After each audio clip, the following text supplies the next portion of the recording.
रंजय, आपने देखा फ्रीबीज की जो पॉलिटिक्स हमें आजकल राजनीति में दिखती है, और ख़ासतौर से महाराष्ट्र में। अभी हम एक रिपोर्ट दिखा रहे थे, उसमें बड़ा साफ था कि अगर अभी जो लड़की बहन योजना है उसमें जो 1500 रुपये जो का वादा है वो जो दिए जा रहे हैं, उसी के कारण जो बजट है वो 46,000 करोड़ रुपए का बजट पर बोझ पड़ता है। जो वादा किया एक नाथ शिंदे ने चुनाव के दौरान, उसमें 2100 रुपये देने की बात है, जिससे ये जो जो भार है बहुत ज़्यादा बढ़ जाएगा। अगर मैं अजीत पवार जो उन्होंने फाइनेंस मिनिस्टर रहते हुए जो महाराष्ट्र का बजट दिया 6,12,293 करोड़ रुपए का, उसमें लगभग 96,000 करोड़ रुपये सिर्फ जो है वो उन स्कीम्स में चले जाते हैं जिसे हम मानते हैं कि फ्रीबीज हैं या फिर पॉपुलिस्ट स्कीम्स जिसे हम मानते हैं। आप कैसे देखते हैं इन फ्रीबीज का क्या असर जो है वो महाराष्ट्र की इकोनॉमी पे होने जा रहा है? धन्यवाद जी, आपका कार्यक्रम में आपने बुलाया। मेरा कहना है कि देखिए, ये जो शब्द आप इस्तेमाल करते हैं बार बार, फ्रीबीज, हमारे प्रधानमंत्री माननीय नरेंद्र मोदी जी, उन्होंने भी रेवड़ी का बात किया। आज तो रेवड़ी का बात नहीं कर रहे, क्योंकि उन्हीं का सरकार, उन्हीं का महायुति सरकार आज दे रहे, तो ये शब्द उन्होंने इस्तेमाल नहीं कर रहे। जो आप कहते हैं लोक लुभावन के लिए हर राजनीतिक दल करते हैं। हाँ, इसका तो एक असर पड़ेगा अर्थव्यवस्था के ऊपर, इसमें कोई किसी का दो राय नहीं है। मगर ये जो शब्द का जब हम इस्तेमाल करते हैं, जरा आप सोच समझ के कीजिए। क्योंकि ठीक है, एक गरीब महिला का बैंक का खाता में पहले 1500 रुपये आ रहे थे, अभी 2100 रुपये आएगा। अगर कांग्रेस सरकार आते थे तो 3,000 रुपये आता बिल्कुल है। बिल्कुल। मगर मगर इन लोग गरीब लोग हैं। जब आप बड़े बड़े कंपनी, बड़े बड़े जो पूंजीपति हैं, मैं नाम भी कर सकता हूं इन लोगों का, इनका जब कर्ज माफी कर देते हैं, लाखों करोड़ों रुपया का कर्ज आप माफी कर देते हैं, जो आपका जो IBC, insolvency and bankruptcy code, जो सरकारी बैंक का जो बोलते हैं ना हेयर कट, आप जितना पैसा दिया, जितना पैसा बाकी है उसका 90%, 95%, 99%, 80% आप उसको माफ कर देते हैं। इसको तो आप फ्री बीज नहीं कहते हैं, इसको आप नहीं कहते हैं। ये लोगों को आप नहीं लुभावन कर रहे हैं, बड़े बड़े पूंजीपति, बड़े बड़े उद्योगपति को तो आप लुभावन कर रहे हैं। तो इस तरह का राजनीति का तो अर्थव्यवस्था में तो जरूर असर पड़ेगा। मैं समझता हूं किसान का कर्ज का माफी, आप जैसे लड़की बहन स्कीम है, इसमें मैं तो मानता नहीं हूं, क्योंकि आज एक गरीब परिवार के लिए उनको रोजगार नहीं मिल रहे, उनके बच्चों को चावल गेहूं और चने के दाल छोड़ के बाकी सारे चीजें, फल है, सब्जी है, प्याज है, सबका जो जिस रफ्तार से मुद्रास्फीति हो रहा है, लोगों का जेब काट रहे हैं। क्योंकि आप मुद्रास्फीति को अंकुश नहीं कर पा रहे, थोड़ा बहुत कुछ राहत मिल रहा है। हाँ, इसको फायदा मिला, मगर आप क्रोनोलॉजी भी जरा समझ लीजिए। 5 साल पहले हमारे निर्वाचन आयोग झारखंड, महाराष्ट्र, जम्मू एंड कश्मीर और हरियाणा का चुनाव एक साथ किया। यही सरकार जो बोलते हैं वन नेशन वन इलेक्शन, एक देश एक चुनाव, 1 महीना क्यों समय मिला महाराष्ट्र सरकार को? सैकड़ों जीआर, गवर्नमेंट रेजोल्यूशंस किया, और उसमें एक ये भी स्कीम है, दिवाली के लिए भी इनको पैसा दिया। तो ठीक है, आप दे रहे हैं कि साथ साथ जो बड़े बड़े उद्योगपति हैं, बड़े बड़े कंपनियां हैं, लाखों करोड़, अगर बैंक का जो नॉन परफॉर्मिंग एसेट्स अगर देखेंगे, और सरकारी बैंक जैसे भारतीय state bank, Punjab national bank, जो एनपीए, मतलब आप कर्ज, आपने लोन लिया, वापस नहीं दिया, अब नॉन परफॉर्मिंग एसेट हो गया। और जिस तरह से आपने पूरा जो N NCLT, National Company Law Tribunal, आपका आईबीसी, ये जो दिवालिया का काम होता है, इसका फायदा ये बड़े बड़े लोग को मिल रहा है। आप उस समय लोक लुभावन की बात नहीं करते हैं, उस समय आप जैसे रेवड़ी का बात नहीं करते हैं। देखिए, महाराष्ट्र का राज्य सरकार का बजट अत्यंत वो कर्ज में डूबे हुए है। आपने BMC, Brihan Mumbai municipal corporation का बैंक का खाता दीजिए, 3 साल पहले सरप्लस था, अब घाटे में आ गया। ये घाटा बढ़ेगा और ये इसका मतलब क्या है? भारतीय रिजर्व बैंक और नोट छपेगा, केंद्र सरकार और पैसे देंगे और इसका एक असर पड़ेगा, मुद्रास्फीति के ऊपर असर पड़ेगा। तो आप एक हाथ से कुछ पैसे दे रहे हैं गरीब महिला को और मुद्रास्फीति से आप दूसरी हाथ से वो छीन रहे हैं। लोगों का जीविका के ऊपर आप कितना असर कर रहे हैं? आप जो बेरोजगारी के ऊपर, ये समस्या के ऊपर आपका इसका समाधान आप नहीं कर रहे हैं।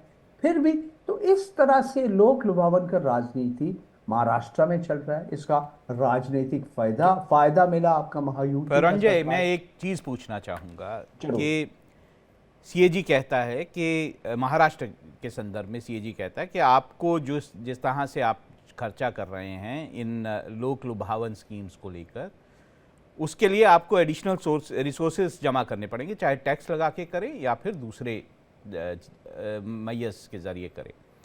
अगर ये होगा तो जो बाकी लोग हैं, जो टैक्स पेयर्स हैं या बाकी लोग हैं, उन पर कितना असर पड़ेगा? दूसरा, हमारे सामने ये भी एग्जाम्पल है, हिमाचल जैसी सरकारों के एग्जाम्पल्स हैं जो कि अपने जो मुलाजिम हैं उन्हें तनख्वाह नहीं दे पाते महीनों। बिल्कुल। तो फिर अब जब आप बात करेंगे कि कुछ लोगों को इस तरह से फ्री दिया जाए और कुछ लोगों को उनकी मेहनत का पैसा भी ना दिया जाए, तो कहाँ तक फेयर है? और दूसरा, क्या फ्रीबीज एक समस्या का हल है या फिर रोजगार हल है? क्या रोजगार की तरफ सरकार को जाना चाहिए देने के लिए कि फ्रीबीज बांटने चाहिए? बिल्कुल ठीक है, आपने कहा। मैं समझता हूँ रोजगार देना जरूरी है, मुद्रास्फीति के ऊपर अंकुश लगाना ठीक है। राहुल महाजन जी, आपने बिल्कुल ठीक कहा और मैं आपके साथ सहमत हूं कि आप किस तरह से राजनीति कर रहे हैं। आप एक साथ हिंदू मुस्लिम कर रहे हैं, एक साथ आप कह रहे हैं ये आप क्या कहते हैं, अभी अभी वो नारायण राणे जी जो कहा, आप कन्वर्शन बिल कुछ करेंगे, ये सब आप करेंगे, मगर आपका बैंक, आपका जो पूंजी अगर खत्म हो जाएगा, इसका माने क्या है? आप सड़क के ऊपर जो निवेश करना चाहिए, अलग अलग कार्यक्रम के जो ऊपर जो आपको निवेश कर रहे हैं, वहीं पे कटा हुआ आएगा, या आप और भी कर्ज लेते रहेंगे और कर्ज लेते रहेंगे। आपका बच्चों, आपका पोता, आपका बेटा का ऊपर ये कर्ज का जो बोझ है ये आएगा। आप नोट छपाएंगे, मुद्रास्फीति और भी बढ़ जाएगा। तो ये लोक लुभावन जो कार्यक्रम है जैसे लाडली बहन का, इसका आप राजनीति फायदा होगा जरूर, मगर इसका एक अर्थव्यवस्था के ऊपर आपका नुकसान भी जी साथ साथ होगा। जी, मेरे साथ तो और मेहमान हैं, एक बार जी मैं आपके दो पास आऊं। धार, ये तलवार का दो धार है, दोनों साइड काटते हैं राहुल जी। देखिए, बीजेपी के जो प्रवक्ता हैं, मैं उनसे भी पूछना चाहूँगा, दो धारी तलवार जो आप यूज़ करते हैं, उससे आपको लगता है कि आपने एक तरफ तो सरकार बना ली, लेकिन उस सरकार को बनाने के लिए पैसा जो चाहिए वो कहाँ से आएगा? फिर वही समस्याएं आएंगी, लोगों को तनख्वाह नहीं देंगे, लोगों को दिक्कतें आएंगी। देखिए राहुल जी, मैं परिंजय दा का तो बहुत सम्मान करता हूँ, लेकिन मैं उनकी बातें सुनते हुए वो उनका कंफ्यूजन मैं काफी क्लियरली देख पाता हूँ। अभी उन्होंने नरेंद्र मोदी जी पे कोई टिप्पणी की, आपने देखा होगा पिछले 10-11 साल से गरीब कल्याण की योजना चल रही है, पीएम आवास की योजना चल रही है, फिर आपने उज्ज्वला योजना है, फिर जनधन योजना चली। तो ये सब लोग जो आज बोल रहे हैं, वो तब भी बोल रहे थे कि ये भारतीय अर्थव्यवस्था ऐसी हो जाएगी, वैसी हो जाएगी। आज देखिए, प्रधानमंत्री आने के बाद अपनी 11वें से आज 5वें पे अर्थव्यवस्था आ गई है। दूसरा, मैं जो बोलना चाह रहा हूँ कि आज जीडीपी का जो ग्रोथ हो रहा है उससे टैक्स कलेक्शन भी बढ़ रहा है, ऐसा नहीं कि कुछ उसमें दिक्कतें जा रही है। दूसरी बात, इन्होंने जो इंसॉल्वेंसी एक्ट की बोली है, मैं खुद एक चार्टर्ड अकाउंटेंट हूँ, मैं आपको बताना चाहूंगा कि इंसॉल्वेंसी एक्ट में जो 2008 से 2013 के बीच में जो कर्ज बांटे गए, फोन बैंकिंग, जो परिंजय दा उस रेजिम को सपोर्ट भी करते थे, उनके यहाँ फोन बैंकिंग हुई है, इतना बड़ा कर्ज बांटा गया है चिदम्बरम साहब और उसके केस में। उस वक्त रघुराम राजन भी साथ में गवर्नर हुआ करते थे। तो हिंदुस्तान के इतिहास में, बैंकिंग हिस्ट्री में क्रोनी कैपिटलिज्म का इससे बड़ा कोई पीरियड नहीं था, और उसका खामियाजा 2014 से जो बाकी चीजें हुई उसमें एनपीए हुए। अब एनपीए हुए तो उसके बाद एनपीए बैंकों को व्यवस्था करने के लिए आज आप कहीं भी पता कर लीजिए राहुल जी कि क्या बैंकों में कोई फोन करके किसी का लोन होता है कि उसके मेरिट पे होता है। तो आज अर्थव्यवस्था, उस वक्त प्रॉब्लम डबल बैलेंस शीट का था, बैंक की भी बैलेंस शीट प्रॉब्लम में थी, कंपनी की भी प्रॉब्लम में थी। आज गवर्नमेंट ने दोनों को सुधारा है, इसलिए टैक्स कलेक्शन अभूतपूर्व बढ़ा है। 1.5 लाख करोड़ के ऊपर का जीएसटी है, इनकम टैक्स का कलेक्शन बढ़ा है। आज आप देखिए बैंकिंग जो जी। पीएसयू की ये बात कर रहे हैं, पीएसयू के जो स्टॉक्स है या पीएसयू का जो नफा है, तो हर मतलब रिकॉर्ड ऊंचाई पे। अभी मैं आपके स्टेट के इसमें आना चाहूंगा। अभी आप बोले, देखिए राहुल जी, महाराष्ट्र जो प्रदेश है वो हमारे पूरे देश का सबसे नंबर 1 प्रदेश है इकोनॉमिक मैटर्स में। यहाँ सबसे ज्यादा एफडीआई आता है, सबसे ज्यादा निवेश यहाँ हो रहा है, सबसे ज्यादा रोजगार यहाँ हो रहा है, सबसे ज्यादा जीएसटी का कलेक्शन यहाँ हो रहा है। तो आप जो ऐसा बता रहे हैं कि महाराष्ट्र की खस्ता हालत है, कांग्रेस के जो कर्नाटक या जो हिमाचल था उसमें उन्होंने होमवर्क न करते हुए जनता को वादे किए। देखिए राहुल गांधी जी अब बोलते ये थे बात 8,500 करेंगे तो करोड़। फिर सब सुनिए डिटेल ना, में जाना पड़ जाएगा। डिटेल में नहीं, जाना ये पड़ मैं डिटेल जाएगा में कि जाऊंगा। हिमाचल मैं की आपके जो साथ डिटेल में खस्ता हालत है नहीं, वो सुनिए। केवल कांग्रेस के कारण थी कि आपने भी उसमें कंट्रीब्यूट किया। देखिए, फिर ये भी देखिए, बात मैं करनी पड़ महाराष्ट्र की जाएगी बात कि करना जो चाहूंगा। एनपीए हुए, जो लोग जो है वो बैंकों एनपीए का तो पैसा 2013 लेके में हुए भाग ना भाई गए, साहब, 2013 आपने में हुए वादा ना। किया था उनको वापस लाएंगे, लाए क्या? नहीं तो वो सब, तो फिर उनके ये तो बात पूरे एसेट सब हो यहाँ जब्त जाएगी। हो गए। आज सबके एसेट जब्त हो गए, मल्ल्या जी के, मोदी जी, नीरव मोदी जी के सब एसेट जब्त हो गए। उससे ज्यादा रिकवरी आ चुकी है। और जो महाराष्ट्र के बारे आप में ये आप कह बोल रहे रहे हैं लाडली ज्यादा बहन रिकवरी योजना, आ चुकी है? आज आप शायद मल्ल्या जी का नहीं, केस देखिए फिर वो 14,000 सही कर करोड़ की लीजिए। रिकवरी आ ये गई। देखिए फिर आप सही कर देखिए, लीजिए। मैं बहुत जवाबदारी से बोल रहा हूँ। लाड़की बहन योजना का भी जो 46,000 करोड़ का आपने जो बोला है, ये पूरा बजट में प्रोविजन है राहुल जी, ऐसा नहीं कि मैंने कोई तो बोला, ऑफ बजट आइटम मैंने है। जब बोला तो मैंने इस यही कहा तो कि तो जो पूरा कलेक्शन बजट बढ़ रहा था है। 6 लाख करोड़ से ज्यादा का, उसमें देखिए, 96,000 करोड़ जो है आपने प्रोविजन किया था।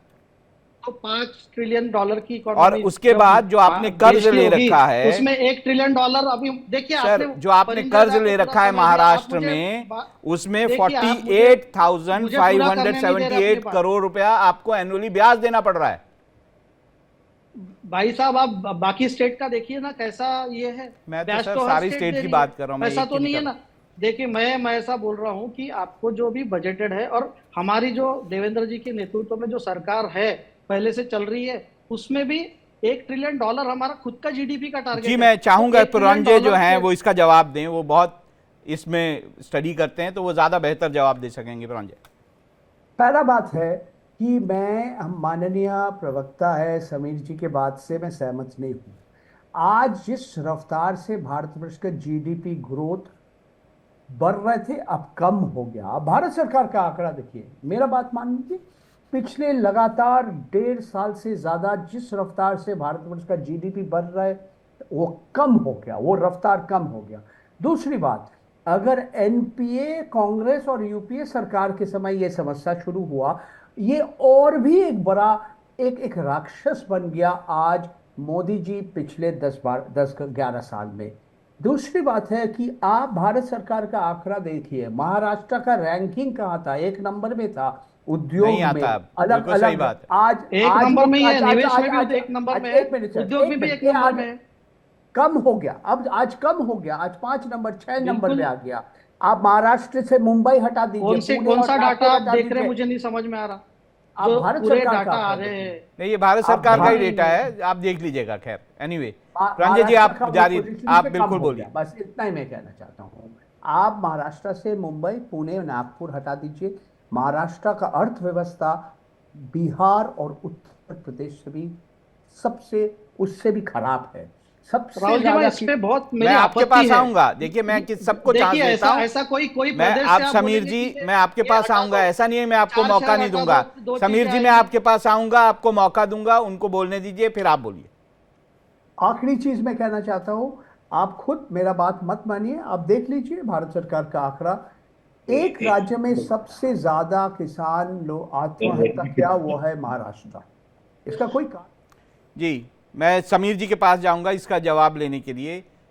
समीर जी अगर मेरे साथ जुड़े हों तो समीर जी इसका जवाब दे पाएंगे। मेरे ख्याल से कुछ टेक्निकल ग्लिच के कारण जो है कुछ कनेक्शन टूटा है। और इस वक्त हम तस्वीरें देख सकते हैं देवेंद्र फडणवीस जो हैं, जब वो, मुझे आवाज आ रही है राहुल जी आपकी? जी समीर जी अगर आवाज़ आ रही है तो आप उसका जवाब दे सकते हैं। नहीं, मुझे ऐसा कहना है कि जो अर्थव्यवस्था की ग्रोथ की जो दर है, वो आप सिर्फ भारत की देखेंगे कि पूरी विश्व की साथ में देखेंगे? जब पूरे यूक्रेन रशिया वॉर हो रहा है, पूरी अर्थव्यवस्था जागतिक नीचे आ रही है, उसमें भारत की सबसे ज्यादा ग्रो हो रही है। तो आज ऐसा तो नहीं है कि भारत की वह अर्थव्यवस्था कम ग्रो हो रही है और बाकी देशों की ज्यादा हो रही है। तो बाकी देशों की तुलना में भी हम आगे बढ़ रहे हैं। तो ये पर्सपेक्टिव में देखना पड़ता है, आप ये आइसोलेशन में नहीं देख सकते। और दूसरी बात में आपकी जो बातें हैं उसमें से एक आप कहना चाहूंगा कि गरीब कल्याण हो, यानी महाराष्ट्र में जो गरीब लोग हैं या लाड़की बहन है, अभी आप मुझे एक एग्जांपल देता हूँ, युवा प्रशिक्षण योजना। इतनी आप रोजगार की बात कर रहे हैं राहुल जी, युवा प्रशिक्षण योजना आपने अगर डिटेल में देखी होगी तो इससे बेहतर योजना कहीं नहीं हो सकती। आप देखिए, जो युवक है, जो बेरोजगार है, उनको कंपनी में जब तक एक्सपीरियंस नहीं रहता इसलिए जॉब नहीं मिलता, तो जी सरकार उनको इंटर्नशिप में पैसे देने जी वाली है। समीर तो जी, ये क्या आपके दो गलत है इसमें? सहयोगी भी वेट कर रहे हैं, मैं उनके पास जा नहीं पाया हूं। हाँ जी। ब्रिजमोहन जी जो हैं मेरे साथ, ब्रिजमोहन श्रीवास्तव जी हैं, एनसीपी के प्रवक्ता हैं ब्रिजमोहन जी। जो एक समस्या, मैं थोड़ा सा और जो शुरू में मैंने विषय जो था बोला था उसी पे आऊँगा। एक जो समस्या दिखती है, अब हो सकता है आपको ना लगती हो, लेकिन कि जो बीजेपी के कुछ इश्यूज़ हैं, जैसे यूनिफॉर्म सिविल कोड का इशू है या फिर एनआरसी को लागू करने का इशू है, ये जब इश्यूज़ जो हैं, क्या जब ये बीजेपी लेके आएगी तो क्या आप उससे कंफर्टेबल होंगे? राहुल जी, ऐसा है कि एक काल्पनिक प्रश्न पे ये काल्पनिक जवाब नहीं दिया है, जा बीजेपी के सकता। नेताओं ने कहा हम लागू करेंगे ये सब। जब आएगा उस समय हम लोग फैसला कर लेंगे। तो सोचता हूँ आज जो सबसे पहली जरूरत है हम लोगों की, वो ये है कि महाराष्ट्र में इस चुनाव के दौरान जो भी वायदे हमारे तीनों दलों ने किए, महायुति ने किए, उनके लिए हम बेहतर तरीके से रणनीति बनाएं और उनको हम इम्प्लीमेंट करने का एक संकल्प जो हम लोगों ने लिया है उसका पूरा करने की दिशा में हम लोग आगे बढ़े। क्योंकि देखिए, अभी जिस ढंग से इकोनॉमी की बात चल रही थी, किसी भी सरकार के लिए हर सरकार के सामने कुछ ना कुछ कठिनाइयां होती है और उन्हीं कठिनाइयों के बीच में उनको यह भी तय करना होता है कि जो जन कल्याणकारी नीतियां हैं या जो जन कल्याणकारी वायदे हैं उनको भी पूरा किया जाए और साथ ही साथ राज्य के उत्थान के लिए, राज्य की प्रगति के लिए भी काम किया जाए, क्योंकि इनको हम अलग अलग करके नहीं देख सकते। महायुति के जो तीनों हमारे नेता हैं, ये पूरी तौर से बहुत ही परिपक्व राजनेता हैं। ये जानते हैं कि शासन और प्रशासन का सामंजस्य का तात्पर्य क्या ब्रिजमोहन जी, होता है मैं ना बड़ा और इसके स्पेसिफिक माध्यम आपसे से हम सवाल कैसे जो आगे था बढ़ सकते उसका हैं। आप जवाब जो है घुमा गए। मैं बड़ा स्पेसिफिक सवाल पूछ रहा हूँ और ये काल्पनिक सवाल बिल्कुल नहीं है। यूनिफॉर्म सिविल कोड बीजेपी कह चुकी है वो लागू करना चाहते हैं। दूसरा, एनआरसी असम में लागू हो चुका है, बाकी देश में वो कह चुके हैं लागू करेंगे। तो ये काल्पनिक बिल्कुल सवाल नहीं है, ये वो सवाल है जो जनता से जुड़ा हुआ सवाल है। ऐसे में जनता जानना चाहेगी, जो एनसीपी को इतनी सीटें दे के लाई है, कि क्या उनका जो मत है वो इन विषयों पर क्या है। अभी ये मुद्दा सामने तो आने दीजिए। जिस दिन ये मुद्दा सामने आएगा उस दिन निर्णय ले लिया जाएगा। नहीं, मत तो होगा ना कोई। मैं नहीं सोचता इसमें किसी प्रकार की कोई कठिनाई है। मुद्दे सामने, देखिए, सरकार के संचालन में हर दिन कोई ना कोई मुद्दा सामने आता है और उसके ऊपर निर्णय लिया जाता है। ये मुद्दा आएगा, इस पर भी निर्णय ले लिया जाएगा, क्योंकि ठीक है, महायुति में किरण जैसे सोनानवे मैंने जी के आपसे पास कहा, जाते हैं। किरण जी, बहुत दिन लगे आपके नेता को जो है वो हामी भरने में। ऐसा अब खबरों में आ रहा है कि वो मान गए हैं कि वो जो हैं उप मुख्यमंत्री का पद ग्रहण कर लेंगे। आप क्या कहेंगे, ये जो खबरें आ रही हैं सही हैं? राहुल जी, मैं आपको बता दूं कि हमारे तरफ से कोई भी देरी नहीं हुई थी।